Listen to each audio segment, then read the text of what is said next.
One of the things I always loved about you here is that you were never afraid to kind of take on a new challenge. And, I remember early days when we were trying to figure out OCR and we were getting questions from people like, hey, can you guys do OCR? And, oh man, that was really complex. And I got told even from my previous founders, like, oh, hey, there's no way we're going to build OCR, it'll take us 2 to 3 years to build it.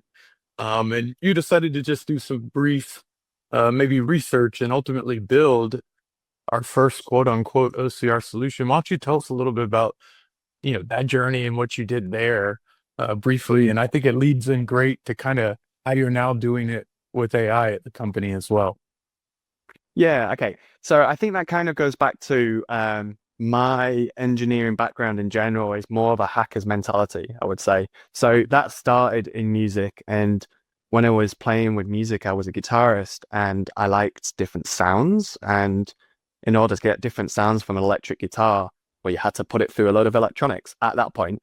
Like now it's way different. And I know people still in that industry and it's a very different world. But I had to basically learn how to do electronics. And I understood when I tweaked this resistor on this transistor, it made a different sound. And it was basically just test. And this feedback loop just kept going and going.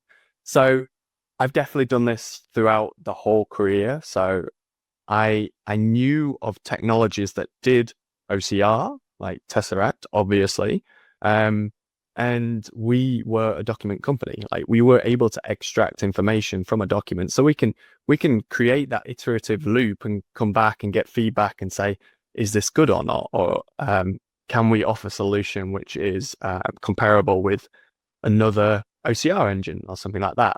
So it's basically the fact of like at the start, hacking something together so you can prove it works, and that's super important. And then refining it at a later date. And yeah, a lot of features end up like this, and that's the way that things probably should be as well.